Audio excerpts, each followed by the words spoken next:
wabarakatuh. Selamat malam semuanya. Apa kabar? Semoga kita semua dalam keadaan sehat selalu ya. Nah, hari ini adalah pertemuan kita yang ke-11, yang mana pertemuan kita hari ini untuk membahas tentang Undang-Undang Informasi dan Transaksi Elektronik ataupun UIT. Nah, apa sih IT itu sendiri? Nah, IT itu sendiri merupakan singkatan daripada Informasi Transaksi Elektronik. Nah, sedangkan yang dimaksud dengan UU ITE yaitu hukum yang mengatur pengguna informasi dan transaksi elektronik yang dilakukan dengan menggunakan yang namanya media elektronik. Jelas kan? Namanya juga dia undang-undang elektronik, berarti mengatur tentang segala sesuatu yang berhubungan dengan media elektronik. Nah, kira-kira apa aja sih isi daripada si UU itu sendiri? Nah, biasanya UU itu menyebutkan atau melarang setiap orang dengan sengaja dan tanpa hak mendistribusikan dan atau mentransmisikan data atau membuat dapat diakses informasi elektronik dan atau dokumen elektronik yang memiliki muatan penghinaan dan atau pencemaran nama baik. Nah, itu terdapat pada pasal 27 ayat 3 UU ITE. Nah, jadi setiap pelaku penyalahgunaan undang-undang elektronik ataupun setiap pelaku penyalahgunaan media elektronik itu dapat dikenakan yang namanya sanksi. Sanksinya apa aja? Sanksinya itu bisa berupa hukuman penjara maupun ganti rugi ya. Nah, pencemaran nama baik itu juga termasuk ke dalam pelanggaran yang namanya etika elektronik. Jadi itu bagi kalian ini misalnya nih mengganti-ganti nama orang. Nah, orang itu gak suka, dia bisa loh melaporkan kalian atas tuduhan pencemaran nama baik. Dilihat lagi dan itu bisa terkena yang namanya dampak si UU ITE. Nah, kemudian apa sih fungsi UU ITE itu sendiri? Kenapa sih harus dibuat? Nah, jadi fungsinya itu adalah menjamin kepastian hukum bagi masyarakat yang melakukan transaksi secara elektronik, mendorong pertumbuhan ekonomi Indonesia, kemudian sebagai salah satu upaya mencegah terjadinya kejahatan berbasis teknologi informasi, melindungi masyarakat pengguna jasa dan memanfaatkan teknologi informasi. Nah, jadi di sini kan disebut nih menjamin kepastian hukum bagi masyarakat yang melakukan transaksi secara elektronik. Jadi setiap pelaku ataupun setiap orang yang melakukan transaksi melalui media elektronik itu semua ada aturannya masing-masing, tidak sembarangan ya.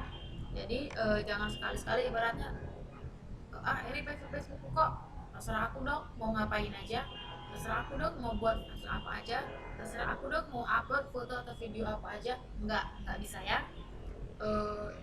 Jika ibaratnya konten kalian itu menyinggung orang lain ataupun menyinggung negara, nah itu siap-siap aja konten kalian itu atau postingan kalian itu akan diproses secara hukum. Nah, kira-kira berapa tahun penjara sih jika seseorang melakukan pelanggaran daripada si UU tersebut? Misalnya si A itu terbukti dengan sengaja menyebarluaskan informasi elektronik bermuatan pencemaran nama baik seperti yang dimaksud pada ayat 27 ayat 3 tadi, yang mana dia itu akan dijerat maksimum itu 6 tahun penjara atau denda maksimum 1 miliar. Nah, cukup besar kan daripada dendanya sendiri ataupun daripada hukuman sendiri. Maka bijaklah dalam menggunakan yang namanya media elektronik. Nah, di sini kita akan membahas sedikit ya tentang si Undang-Undang Informasi dan Transaksi Elektronik ini sendiri. Oke, yang pertama, ketentuan umum. Pasal 1 dalam peraturan pemerintah yang dimaksud dengan sistem elektronik yaitu serangkaian perangkat dan prosedur elektronik yang berfungsi mempersiapkan, mengumpulkan, mengolah, menganalisis, menyimpan, menampilkan, mengumumkan, mengirimkan, dan atau menyebarkan informasi elektronik. Kemudian, transaksi elektronik adalah perbuatan hukum yang dilakukan dengan menggunakan komputer, jaringan komputer, dan atau media elektronik lainnya. Yang ketiga, agen elektronik adalah perangkat dari suatu sistem elektronik yang dibuat untuk melakukan suatu tindakan terhadap suatu informasi elektronik tertentu secara otomatis yang diselenggarakan oleh orang. Kemudian, penyelenggara sistem elektronik adalah setiap orang, penyelenggara negara, badan usaha, dan atau masyarakat yang menyediakan, mengelola, dan atau mengoperasikan sistem elektronik secara sendiri-sendiri maupun bersama-sama kepada pengguna sistem elektronik untuk keperluan dirinya dan atau keperluan yang lain. Nah, jadi di sini terdapat beberapa ketentuan umum daripada si pasal 1 ya. Nah, ini ada beberapa. Ini bisa kalian baca nanti di slide yang akan saya berikan nih lepas. Nah, sini ada nih. Tanda tangan adalah subjek hukum yang terasosiasikan atau terkait dengan tanda tangan elektronik. Nah, jadi bagi kalian jangan sekali-sekali yang namanya melakukan ataupun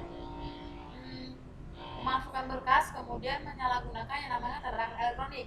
Itu juga bisa berbahaya untuk kalian sendiri. Nah, kemudian ada jadi pasal 2 peraturan pemerintah mengatur mengenai penyelenggaraan sistem elektronik, penyelenggaraan agen elektronik, penyelenggaraan transaksi elektronik, tanda tangan elektronik, penyelenggara sertifikasi elektronik, lembaga sertifikasi keandalan, dan pengelolaan nama domain. Nah, kemudian kita masuk ke penyelenggaraan sistem elektronik. Nah, bagian ke-1 umum pasal 3 yang mana penyelenggaraan sistem elektronik dilaksanakan oleh penyelenggara sistem elektronik. Penyelenggaraan sistem elektronik sebagaimana dimaksud pada ayat 1. Ayat pertama ini ayat 1 dapat dilakukan untuk A. pelayanan publik dan B. non pelayanan publik. Yang ketiga, kriteria pelayanan publik sebagaimana dimaksud pada ayat 2 huruf A, yaitu ini pelayanan publik ya, mengacu pada ketentuan peraturan perundang-undangan. Pasal 4 penyelenggaraan sistem elektronik sebagaimana dimaksud pasal 3 ayat 1. Pasal 3 ayat 1 meliputi pengaturan pendaftaran, perangkat keras, perangkat lunak, tenaga ahli, tata kelola, pengamanan, sertifikasi kelainan sistem elektronik, dan pengawasan. Nah, bagian kedua pendaftaran pasal 5. Yang pertama, penyelenggaraan sistem elektronik untuk pelayanan publik wajib melakukan pendaftaran. Nah, jadi setiap sistem elektronik yang digunakan untuk banyak orang itu harus dilakukan namanya pendaftaran, harus terdaftar, nggak boleh ilegal ya. Dia harus didaftarkan dulu sistem elektroniknya itu. Kemudian penyelenggara sistem elektronik untuk non pelayanan publik dapat melakukan pendaftaran. Kewajiban pendaftaran bagi penyelenggara sistem elektronik untuk pelayanan publik sebagaimana dimaksud pada ayat 1 dilakukan sebelum sistem elektronik mulai digunakan publik.